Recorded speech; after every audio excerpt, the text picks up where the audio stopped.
জন্মদিনের পার্টিতে ঘর বন্ধ করে কুপিয়ে খুন করা হলো এবার এক তৃণমূল নেতাকে। জমি ব্যবসা ঘিরে বিবাদের জেরেই এই খুন বলে অভিযোগ উঠে আসছে। অভিযুক্ত একজন তৃণমূল গ্রাম পঞ্চায়েত সদস্য সহ বেশ কয়েকজন। ঘটনাটি ঘটেছে মালদার ইংরেজ বাজারের লক্ষ্মীপুর এলাকায়। আহত হয়েছে মৃত নেতার স্ত্রী সহ আরো 3 জন। ঘটনায় চাঞ্চল্য ছড়িয়েছে রাজনৈতিক মহলে। আমরা চলে যাব সরাসরি মালদা থেকে আমাদের প্রতিনিধির কাছে। আমাদের প্রতিনিধি মালদায় বিশ্বজিৎ রয়েছে আমাদের সঙ্গে। আমরা জানবো ঘটনার সম্পর্কে আরো বিস্তারিত।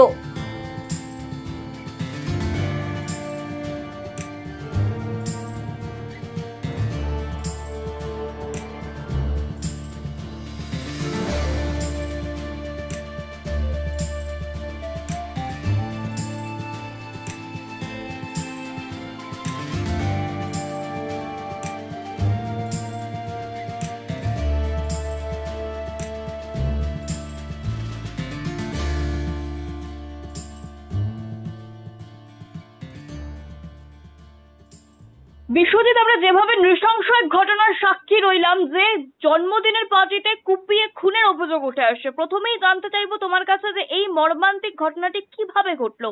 ঘটনাস্থল থেকে সরাসরি আপডেট নেব তোমার কাছ থেকে। দেখো সংযুক্তা, যে এটি জমি বিবাদ সংক্রান্ত জেরেই খুন এমনটাই জানা যাচ্ছে। যে খুনের অভিযোগ উঠেছে এক জমি মাফিয়া এবং তৃণমূল নেতা মাইনুল শেখের বিরুদ্ধে। কয়েকজনের তৃণমূলের অভিযুক্ত তৃণমূল মাইনুল শেখ কাজীগ্রাম পঞ্চায়েতের গ্রাম পঞ্চায়েত সদস্য। কাজীগ্রাম পঞ্চায়েতের সদস্য ছিলেন, নির্বাচনে কংগ্রেস হয়ে জিতেছিলেন। তারপরে কিন্তু তিনি পরে কিন্তু দল পরিবর্তন করে এবং আব্দুর রহিম বক্সির হাত ধরে, জেলা সভাপতি যে রয়েছেন তৃণমূলের আব্দুর রহিম বক্সি, তার হাত ধরে কিন্তু তার তৃণমূলে যোগদান করে। তারপরেই কিন্তু এলাকায় কিন্তু জমি মাফিয়া হিসাবে কিন্তু তাকে বলা যাচ্ছিল, সেখানকার স্থানীয়রা বলছে। তারা কিন্তু কারো জমি দখল করা বা কারো জমি সেই খতিয়ে নেওয়া এবং বা জাল করে সেই জমি সংক্রান্ত নিয়ে নেওয়া, সেই রকম কিন্তু অভিযোগ ছিলই তার বিরুদ্ধে। এরপরেই কিন্তু গতকাল রাতে কিন্তু তার যে আবু কালাম আজাদ বলে একজন, তার একটা আত্মীয়র বাড়িতে জন্মদিনের পার্টি ছিল, সেই পার্টিতে ডেকে তারপরে নৃশংসভাবে কুপিয়ে খুন করে। মৃত তৃণমূল নেতা আবুল কালাম আজাদের পরিবারের সঙ্গে তুমি কি কথা বলার সুযোগ পেয়েছো? আর যদি তারা কি ঠিক অভিযোগ করছে, কি অভিযোগ তুলে আনছে তারা এই মর্মাহত অবস্থায়? তারা জানিয়েছে যে তার সাথে একটা সম্পর্ক ছিলই, দীর্ঘদিনের একটা সম্পর্ক ছিল জমি নিয়ে তাদের সাথে ব্যবসাও চলছিল। এরই মধ্যে কিন্তু গতকাল কি হয়েছে সেটা কিন্তু তার পরিবারের লোক জানতে পারে না। তবে স্থানীয় যেটা জানাচ্ছে, সেখানকার স্থানীয়রা যেটা যাচ্ছে যে এক ঘরে ডেকেছিল, ঘরে ডেকেই তাকে কুপিয়ে খুন করা হয়েছে এবং জমি বিবাদ সংক্রান্ত প্রথমে বচসা হয়, তারপরে ঘরে ঢুকে সেখানে তাকে কুপিয়ে খুন করা হয়েছে। এই মুহূর্তে ঘটনাস্থলে পুলিশ বা প্রশাসনের পক্ষ থেকে কাকে কাকে দেখা যাচ্ছে বা কে কে এসছেন এবং অভিযুক্তদের এখনো পর্যন্ত কি গ্রেফতার করা হয়েছে, কি জানাবে দর্শকদের? দেখো, এই মুহূর্তে যেটা আমরা জানতে পারছি যে মাইনুল শেখ, যে মাইনুল হক রয়েছেন, যে গ্রাম পঞ্চায়েত সদস্য, তাকে কিন্তু পুলিশ ইতিমধ্যে ইংরেজবাজার থানার পুলিশ গ্রেপ্তার করেছে এবং তাকে এবং আরো বেশ কয়েকজনের বিরুদ্ধে যে অভিযোগ রয়েছে তারা কিন্তু পলাতক রয়েছে। অভিযুক্ত মইনুল শেখ সম্পর্কে আর কি কি তথ্য উঠে আসছে, ঠিক যে পূর্ববর্তী কিছু তথ্য কি পাওয়া যাচ্ছে বা কি কি তথ্য ইতিমধ্যে উঠে আসছে? এই মাইনুল শেখের বিরুদ্ধে একাধিক অভিযোগ রয়েছে যে জমি দখল করা বা জমি কিনে নেওয়া, এরকম একাধিক জাল নথি করে কিন্তু জমি কেনা, একাধিক কিন্তু অভিযোগ রয়েছে।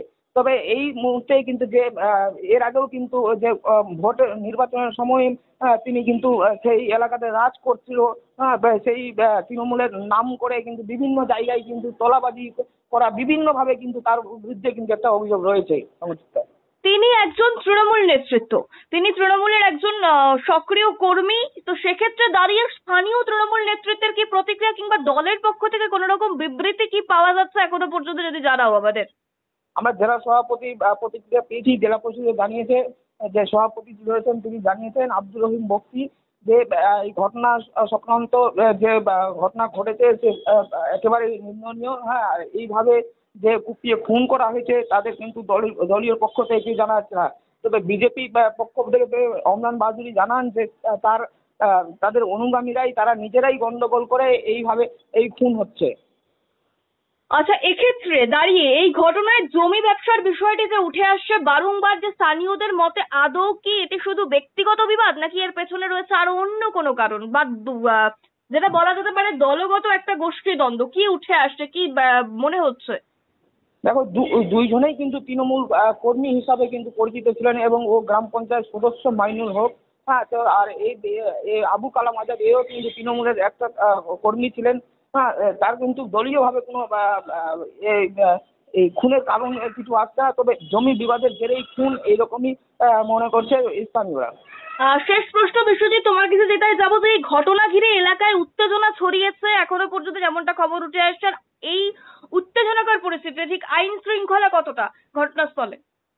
ইতিমধ্যেই যে মাইনুল হককে গ্রেপ্তার করার পরেই কিন্তু সেখানে এলাকা ঘিরে কিন্তু পুলিশ টহল রয়েছে এবং এলাকায় এখন থমথমে। ধন্যবাদ বিশ্বজিৎ তোমার বিস্তারিত আপডেটের জন্য। সঙ্গে থেকো তুমি, এই সম্পর্কে আরো বিস্তারিত জানতে যোগাযোগ করো। সেই সঙ্গে কি জানাচ্ছেন পরিবারের লোকজন, শুনুন বিস্তারিত। খুন হয়েছে লক্ষ্মীপুরে। আমি তো বাড়িতে ছিলাম, আমার ছেলে ল্যান্ডের ব্যবসা করতো, আবুল কালাম আজাদ। আমার ছেলের পার্টনারও ছিল মাইনুল, লক্ষ্মীপুরে। আজমুল আছে বানিয়া গ্রামের, আরো কয়েকজন আছে, তো সেটা আমি বলতে পারবো না। আমি যেহেতু যুক্ত নাই, আমার ছেলে যুক্ত হয়, ছেলেই বলতে পারতো। সেটা পুলিশ তদন্ত করে দেখবে।